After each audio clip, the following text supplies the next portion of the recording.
All right, everybody. So apparently, over the last few days, Donald Trump just went, like, straight up mask off.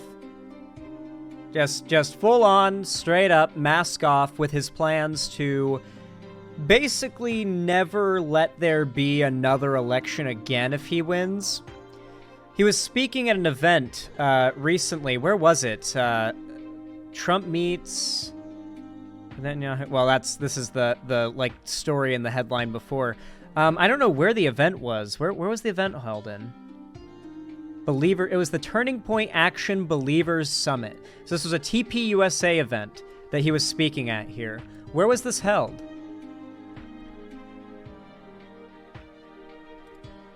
I'm curious just where it was held. Palm Beach, Florida. West Palm Beach, Florida. Oh, okay. Yeah. Honestly, yeah. That does sound like the kind of place that he would host this kind of thing. So he went to a TP USA event in Palm Beach, Florida, speaking to the predominantly white Christian nationalist crowd, and he goes on to just rip the mask off and say the quiet part out loud. Yeah, he rips the mask off so hard, he might have taken some of his face skin off too, exactly. Let's go ahead and watch this bit, because it just gets... It's just... There's no interpretation to it. It's just Donald Trump telling on himself. Republican presidential nominee claimed that rival Kamala Harris had been disrespectful to Israel. And oh, for the record, by the way, we just got out of the topic. There's a reason why I set up this list of topics the way I did. The Israel ICJ and World Court ruling, like that kind of perfectly leads into this, where Donald Trump's response to Israel is he's met with Netanyahu in Palm Beach, I believe, because they're so friendly. He is angry at Kamala Harris and Biden's quote-unquote disrespectful comments about Israel and Netanyahu. And on top of that, Trump has gone on the record to say that if he gets elected, he will quote-unquote help Israel finish the job. That's really what I want you guys to remember. Donald Trump promised that if he gets elected, he will help Israel finish the job. Netanyahu said he hopes Harris's comments about civilian casualties in Gaza won't harm ceasefire negotiations. Later in the day, Trump... Relevant? What's this? Anyone not voting for Kamala Harris because of Gaza isn't listening to the people in Gaza. Palestinians in Gaza warm to Kamala Harris, prefer anyone over Trump. Of course they do. Yes, obviously. You go to any place that's like in this sort of situation, and there is always more support for the Democrat than there is for the Republican, because the Republicans predictably run on a policy platform of wiping out the Palestinians or like fucking abandoning the Kurds or pulling out of Afghanistan in the worst possible way. Like, you can agree with the pullout of troops outside of Afghanistan or whatever, but you have to admit it was done, like, it could have been done better, right? Like, especially when you look at the polling for people in Afghanistan, like particularly residents of Kabul, women and young girls in particular, they were not in favor of the U.S. just pulling out and leaving the like Taliban to take over as the way that we did, right? There weren't proper peace talks made and negotiations made first, and that was like against the will of the people. And yeah, that was Trump's work. Trump is the one responsible for that. So yeah, I do really think that most people outside of America, if like they are in a situation where America is directly affecting them in a very blatant way, like the case for the Palestinians, they're far more likely to prefer a Democrat, obviously. Targeted Harris before a crowd of conservative Christian activists. He claimed, amongst other things, that she doesn't like Israel. CNN's Kristen Holmes has more from West Palm Beach, Florida.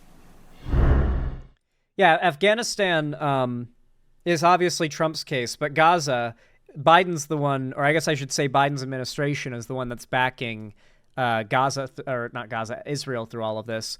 But yeah, like I said, though, the point that I'm making isn't about how they handle these things. It's about how the residents of these nations directly affected by U.S. foreign policy, they generally heavily favor a Democrat in power in America than a Republican because they recognize the difference, and they're the ones directly impacted by that, you know?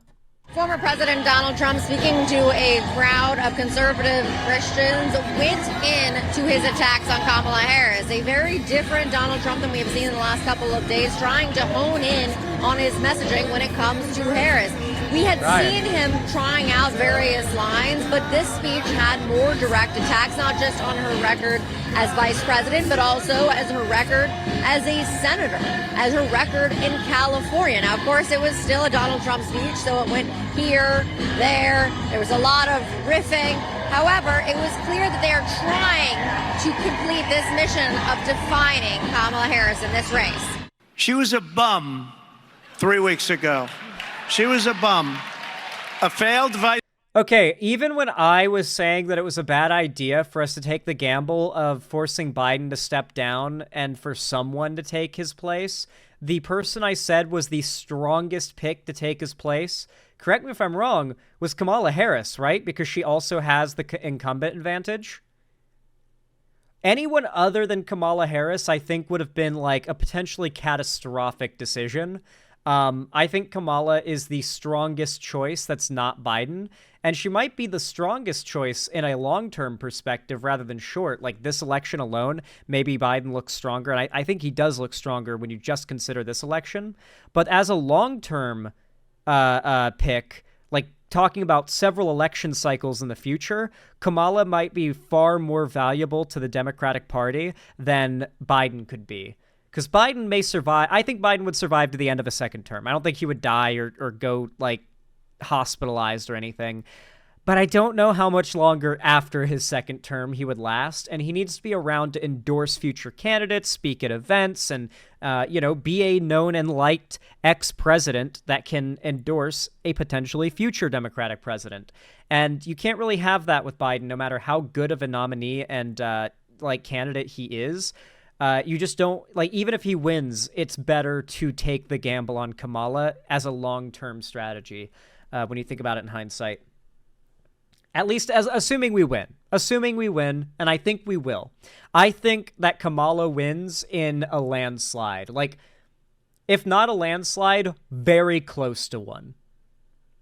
I think Kamala is going to sweep hard. I think Biden would have swept hard. I think Trump might get less votes than in 2016. Call me fucking crazy. I think Trump could get sub 65 million votes. I think he could get like 64 or 63 million votes, and Kamala could pull 80 to 85 to maybe even 90 million. I think it could happen. I genuinely think it could. I think post Roe v. Wade and all the shit the Republican Supreme Court has been doing and all the shit Trump's been up to and all the, like, shit that's come out about him, I genuinely believe Kamala could actually win with, like, 65+% of the popular, or not the popular vote, the delegates, the Electoral College votes. I think she could get, like, 65+% legitimately. I think she is going to cream Trump in this election. Vice president in a failed administration with millions of people crossing, and she was the border czar. Now they're trying to say she never was the border czar. She had nothing to do with the border. She was the border czar. We have a new candidate to defeat. I don't know how much, the immigration stuff is going to work as a wedge issue for Republicans this election. My understanding is the thing they're mad about right now is asylum seekers, that you can supposedly you can just walk up to the border and say to, like, border security, I seek asylum, my life is in danger, you have to let me in, and they just do. So that seems to be the thing that, like, the Republicans are hyper-focusing on and trying to make the wedge issue out of. But man, after Biden played chicken with them twice at this point, maybe 3 times, trying to pass, like, a massive border funding bill that they rejected because, and I quote, this isn't Biden's problem to solve, it has to be Trump. I don't know, like, how many even somewhat informed Republican voters are going to fall for Trump's posturing about how much he wants to, quote unquote, fix the border, right? The most incompetent, unpopular, and far-left vice president in American history. That's what she is.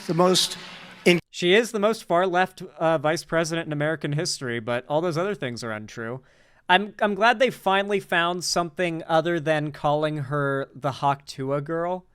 Have you guys seen that shit where it's just like boomer Republicans calling her, quote unquote, the original Hawk-Tuah girl and saying that she must have done sexual acts or sexual favors to get elected as a VP or to get nominated as VP?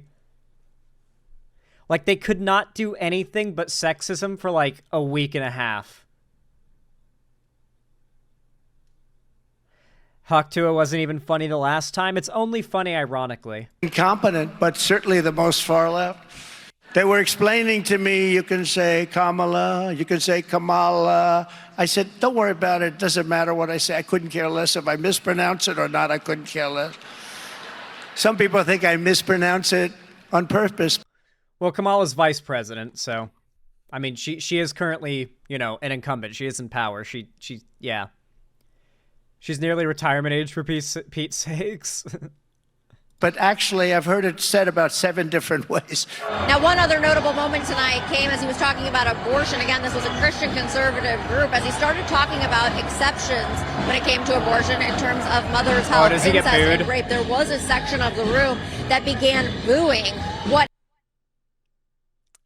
There it is, dude.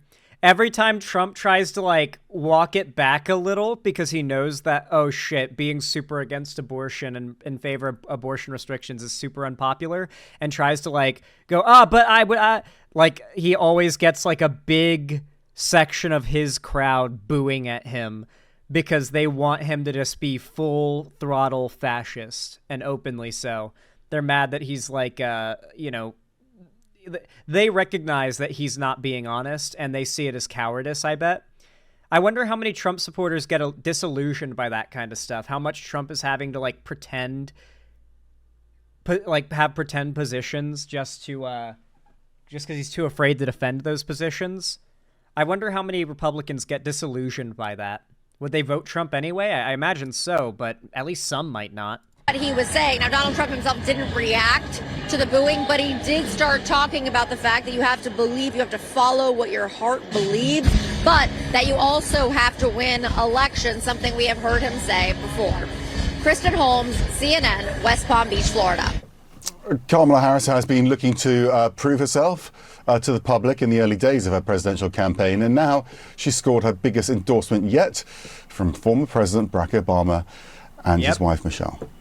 Yeah, for those who don't know, Barack Obama and Michelle Obama have endorsed Kamala Harris. That's really the nail in the coffin, I think, for Trump.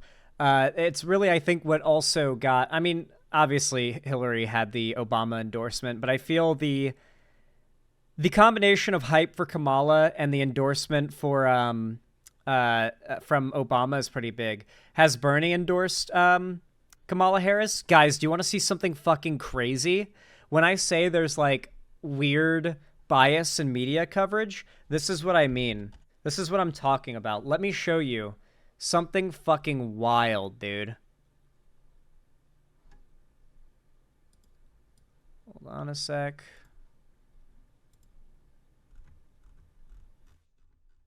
Let me show y'all something crazy. Absolutely wild. Silly, goofy. Let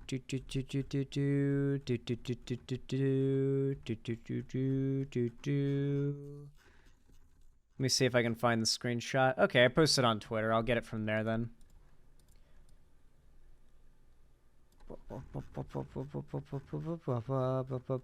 Here it is. Okay, so here's a news story from, I think it was the day before my birthday, so it was like 3 days ago. Where it's this video by MSNBC. Bernie Sanders on why he hasn't endorsed Kamala Harris yet. He's not, like, there as a guest, by the way, so it's not them, like, platforming him. Of course, they frame him like this bizarre, like, mid-sentence screenshot that makes him look like he's crying. And And, like, this is the narrative, right? Bernie somehow hasn't endorsed Kamala. Mind you, he'd already endorsed her multiple times at this point, and already scheduled and in progress as this was happening. I want to thank the 800 people in Portland, Maine, who joined me this morning at a high-energy rally. We must defeat Trump and elect VP Kamala Harris and create a government that works for all, not just for the 1%. So when I say, like, the media coverage has been bizarre, this is what I mean, right? Like, here's a screenshot of him mid-sentence made to look like he's, like, at the edge of tears, and a video frame, like, at the sight of Kamala winning. And it's framed as Bernie Sanders on why he hasn't endorsed Kamala yet. But literally, as that's happening, not only was it scheduled in public it was happening, but I believe he might have been at, when that was posted, this event, rallying people together to vote and be hyped about voting for Kamala. He's literally part of her campaign at this point. It's genuinely insane. I'm just glad that Kamala's not getting hit with the same dishonesty by the media that Biden, Bernie, AOC, etc. have been getting hit with lately, because then we'd be in some real trouble. Thankfully, all of this hate that, like, people that are good in politics have been getting lately has been kind of acting as, like, the fuel to light Kamala's fire. So I think it could be better in the long run. You know, it's going to, like, people's hate is being directed at them and not Kamala, which is going to make them more happily and readily vote for Kamala. And that's what we need right now. Did you hear about how Republicans think Google is anti-Trump now because Kamala articles that mention Trump are more popular than Trump and get placed higher on results? They have never experienced the news not focusing on Trump. Yeah. For once, Trump's not, like, the big headline generator. God, I've got, like, an eyelash in my eye or something. For once, Trump's not the big headline generator, and he's kind of scared. I think that's actually really, really telling that articles about Kamala dunking on Trump get more views and clicks than the articles about Trump. That means Trump is losing his fire, I think. I think he's kind of losing it. I can't have this phone call without saying to my girl Kamala, I am proud of you. This is going to be historic. We called to say Michelle and I couldn't be prouder to endorse you and to do everything we can to get you through this election and into the Oval Office. Oh my goodness. Michelle, Brock, this means so much to me. Nice. Well, the Vice President thanked the Obamas for their support and expressed gratitude for their long friendship as well. Now, according to fresh polls, Kamala Harris is erasing Donald Trump's lead in the presidential race. Yep. A Fox News poll. I don't like pre-election polling because it's not very reliable, but it is good to see that the polling is growing in favor of Kamala. That's definitely a good sign. It's not obviously the be-all, end-all, and I think Kamala is going to sweep far harder than this. Trump still has a lead in some places, so clearly the polling's not very accurate still. But I think Kamala sweeps Michigan, Pennsylvania, Wisconsin, Minnesota, Georgia, and I think there's a good chance she could take Texas. Hear me out, okay? I know Texas is gerrymandered to all fuck, but man, you got to consider the shit that's gone down since the last election. They've been suffering hard because of natural disasters, rising heat, failing power grid and infrastructure due to, like, incompetent Republican leadership. I know so many Texans that are so fucking done with the way that Texas has been run for so long.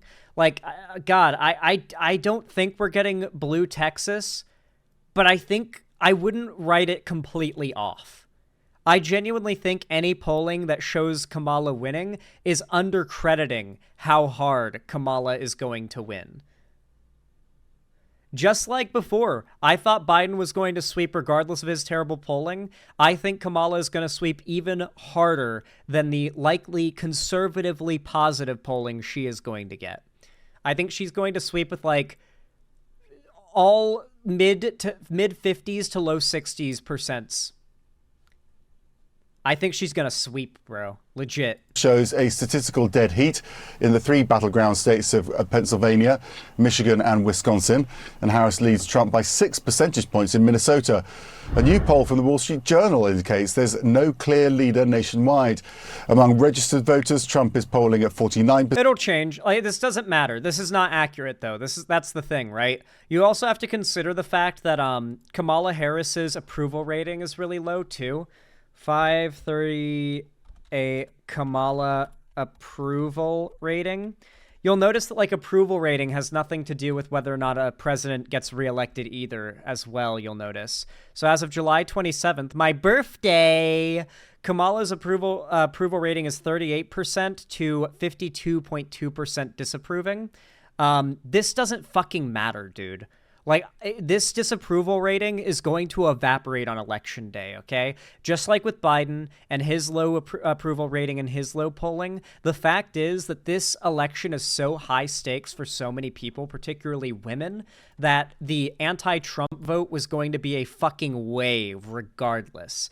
And I think people are undercrediting how huge the surge, the invisible surge for Kamala is going to be on election day. People are not going to predict how big Kamala's win is going to be. More so, I should say, people could never predict how big Trump's loss is going to be, I think. Slashy has something relevant. Trump is having a meltdown. What's this? Is this like right now? July 29th. Yeah, this is like right now news. Okay, what's happening? She is vicious, though. She's got a fresh way about her. But now we have somebody new, and this is going to be different. She could be good. She could be bad. I think she's going to be bad. I've watched the debate. She's very nasty, very insulting. She's very nasty. Oh my God, he is really scared, dude. Holy shit. One thing you really got to give Kamala credit for over Biden or anyone else really is her debate skills. She will bend Trump over in a debate. He is scared and not even trying to hide how scared he is. But that's okay, because I'm very insulting also.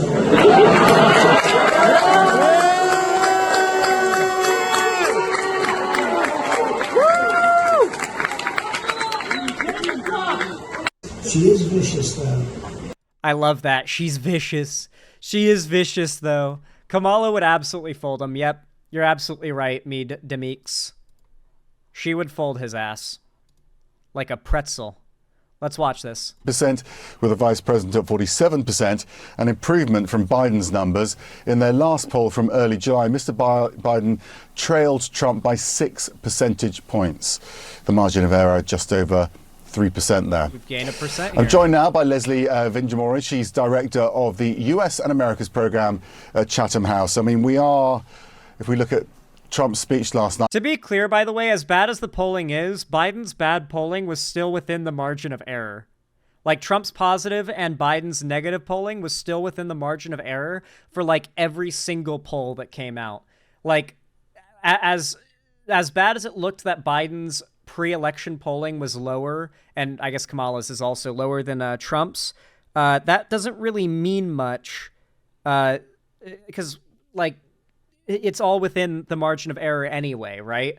Like, not only is the polling not 100% accurate, there's tons of biases that affect it, but even with how low they are now, it's still within, like, a realistic, like, mistake range, you know? Like getting a sense of his plan of attack with Kamala. It seems this idea that she's a far left candidate and... Oh yeah, no matter how much you think Kamala sweeps, you've got to go out and vote for her and encourage others to do so too. This Kamala sweep isn't inevitable, to be clear, by the way. Like, it's not like it's an inevitable sweep in favor of Kamala. You have to fight for it. It's just that we are in a very good position to fight for it. And that is what I am encouraging from you guys. Now is a time where you should not be doomering. You should be hyped, excited, and energized. 99 days till the election, guys. We're creeping on up. Incompetent. Exactly. But this is Trump and J.D. Vance, that ticket was, as we know, chosen before they realized that Kamala would be the lead presidential candidate on the Democratic side. And so we're seeing them rapidly adjust and needing to adjust with sort of a series of blunders not least by Vance. But it does seem like it will be, the video should come out either today or tomorrow, but JD Vance is like ruining Trump's campaign because of how embarrassing and easy to make fun of he is, and how many dumb like mistakes he's made and how like blatantly he bent the knee and kissed the ring. So yeah, like Vance is not doing any favors for Trump. He might get dropped. Like the current headlines are claiming that Trump very well may just drop JD Vance. The memory of that assassination attack, really very short time ago, when we all thought that there might be a moment of a transformed discourse, a unity led by President Trump. Dude, I was so right about not doomering over the assassination attempt, man. Like, I remember I found out the news and I was like, fuck. And he posed for a photo, like fist bumping behind that's the most perfectly composed photo I've ever seen. Oh, it's so Jover. I was like that for about 20 minutes when I first got the news. And then by the time I like an hour later, I was fully like, nah, this isn't going to make any difference, honestly. No. I'd be surprised if this results in even a 1% difference in the outcome of the election, to be completely honest. This isn't going to make, this means nothing. And, I said as much on stream the next day. But, yeah, I definitely, like, it's crazy to think back how concerned everybody, including myself, was that, like, that failed assassination attempt on Trump could literally hand him the election, right? Like, it's crazy to think how real that possibility looked just a couple weeks ago, and now we're here, where Trump's campaign is floundering, and his chances are continuously looking worse and worse by the day. Trump just simply hasn't come to pass, and we reverted very rapidly back into attacks on the other candidates, trying to frame Harris as being incompetent, making fun of her. But on the part of JD Vance, taking some swipes at women, which are, not smart, and it will be very interesting to see how Donald Trump... Trump solidifying that this is the election of women versus Donald Trump narrative, reacts to that. But this is, very short time. It hasn't even been a full week.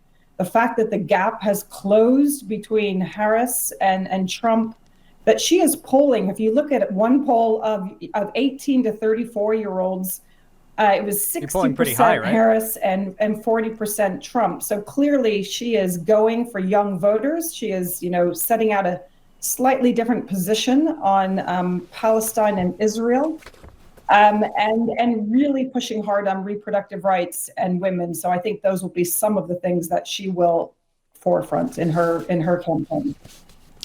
I do think you have to be careful too heavily focusing on the youth vote.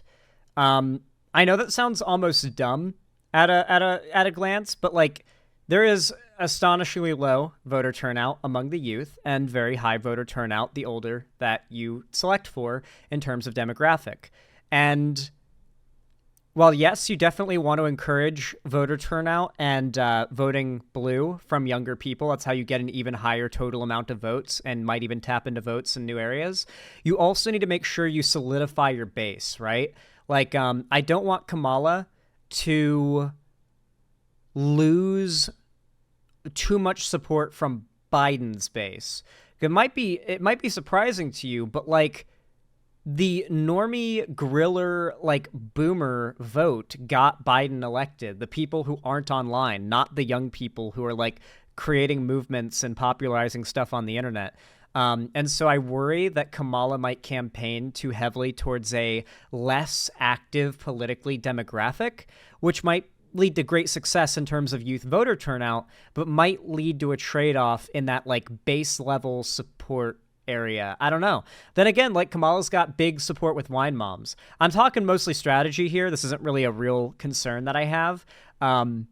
It's just sort of a thought I'm throwing out there. Like, I feel like Kamala needs to also be locking in on the people that elected Biden, you know? Because, like, the people that elected Biden weren't the youth vote, right? And she should have the youth vote and the people that elected her as the current incumbent, right? Like, that's the ideal. You're a very respected academic. We're wondering if you can figure out what Trump meant here from this soundbite last night. You won't have to do it anymore. 4 more years, you know what? It'll be fixed, it'll be fine. You won't have to vote anymore, my beautiful. There it is. That was the mask-off statement that spurned this segment primarily, was his promise to the Christian nationalist audience that after this election, if he wins, they won't have to vote anymore. He's begging them. If you elect me, there won't be any more elections. You won't ever have to vote again. Beautiful Christians. I love you, Christians. I'm a Christian. My beautiful little pug chaps. You got to get out and vote. In 4 years, you don't have to vote again. We'll have a... I love how it's a super rigged election, and they're like, it's super rigged in favor of the Democrats. The Democrats have rigged it. They steal elections, but also the only way to stop it is to get out and vote and actually win. You know, like they want to take the credit of like, oh, it's a impossible to win election anyway if we lose, while also getting the credit of they won an impossible to win election if they win, right? So they're like super cool and powerful and in the right, regardless of whether they win or lose. They don't look bad either way. This is like their pre-loss copium. But fixed so good, you're not going to have to vote. Over to you. Well, I mean, look, everybody on Twitter has been playing that and replaying that. Democrats, academics, saying this is what he wants to do. He wants to shut down democracy. You know, what is the phrase? One vote, one man, one time. But I think Donald Trump is well known for playing to his audience. He sort of is willing to forget the fact that the world is also watching his words. He was speaking to Christians.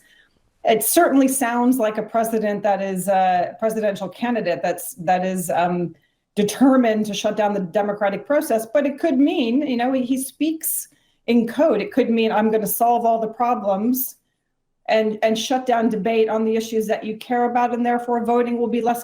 He left a little bit of room for plausible deniability, but I think the message was clear, to be honest. I don't know how many politically aware people at this point, like actually politically aware people, like if you know about the Georgia elector stuff, you know Trump's deal and his game at this point. I don't feel like anybody really doesn't get the message, right? It's a clear dog whistle. Clip it, what'd I say? Zan, my crackhead theory is we get a Jan 6 by Trump supporters, even if Trump wins.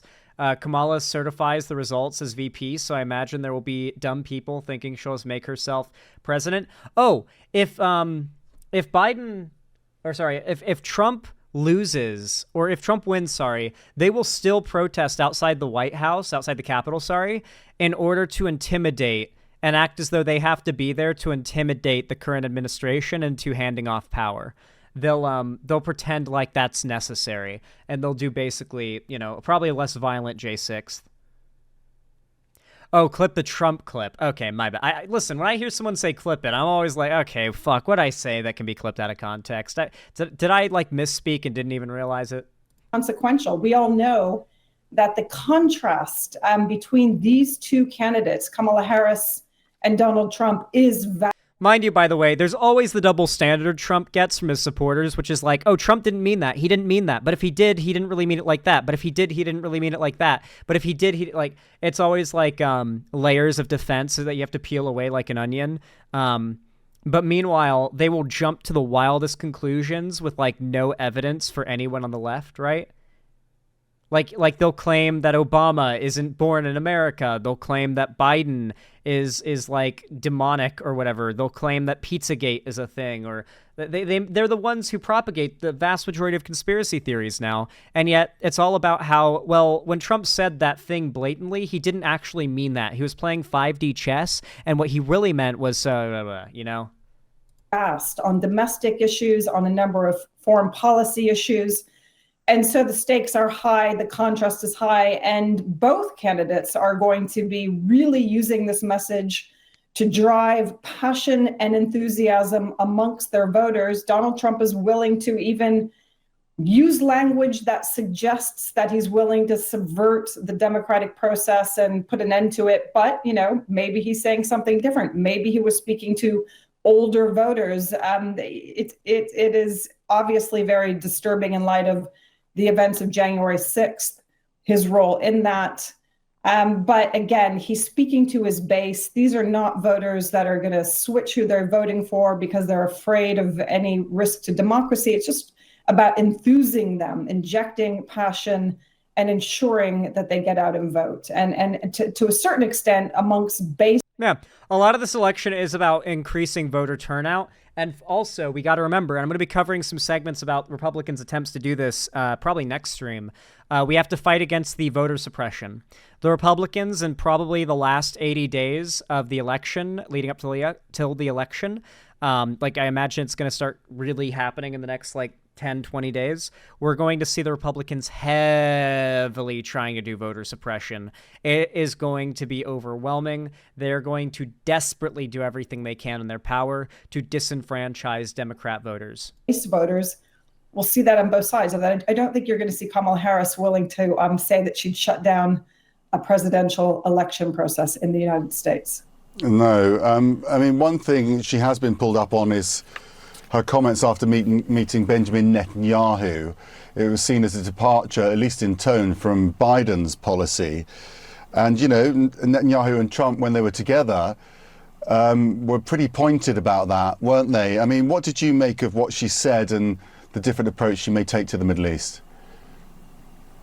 She's certainly taking a different approach. She made it very clear. She recognized on multiple points the suffering of Palestinians, the images that are being seen. She also recognized the profound distress to families and the community of having hostages held by Hamas.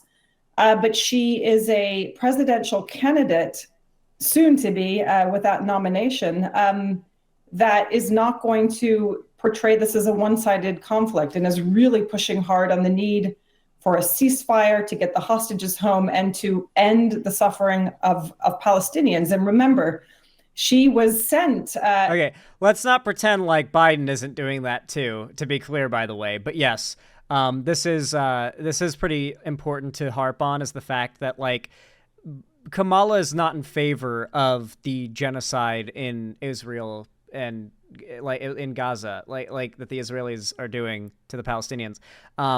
She's not in favor of it. I don't even think Biden is. I don't think that most American politicians, certainly on the Democratic side, are. I think it's complicitness, if anything.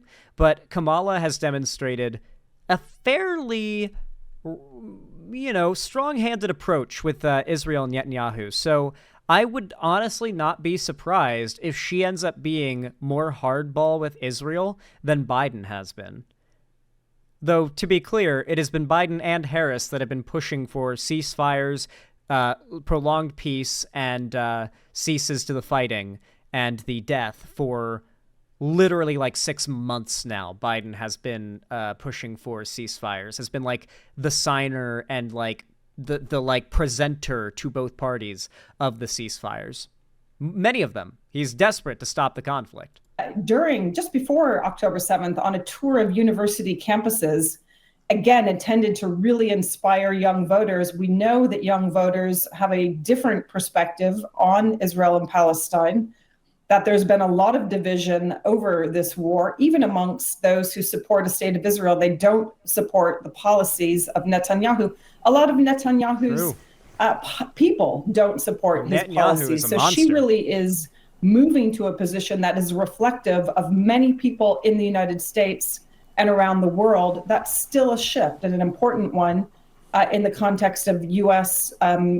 Elected. Anyone upset that Kamala Harris is being friendly with Netanyahu there? You have to understand that you do have to have the VP/president they're negotiating with the president or diplomats from another nation to get anything done, right?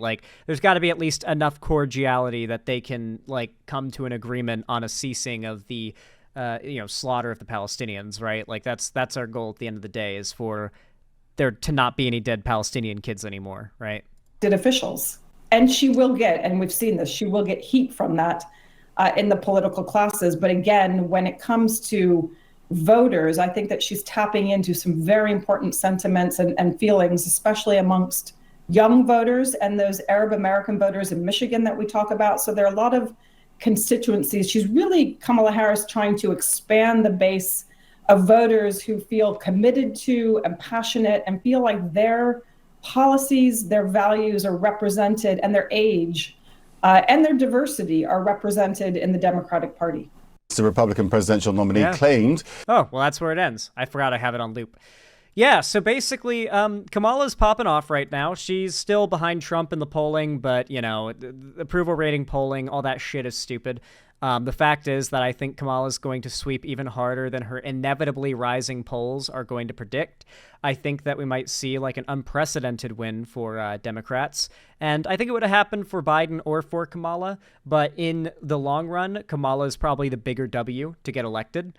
And I want all of you guys to be behind her. Not to mention, by the way, if you want to help Kamala get elected, and not just Kamala, but other progressive candidates too, then check out Progressive Victory. !PV in my website chat if you want to get a link. You will be able to sign up for phone banking to help get Kamala and other candidates, other progressive candidates in different seats elected in your local areas. You can phone bank. You can.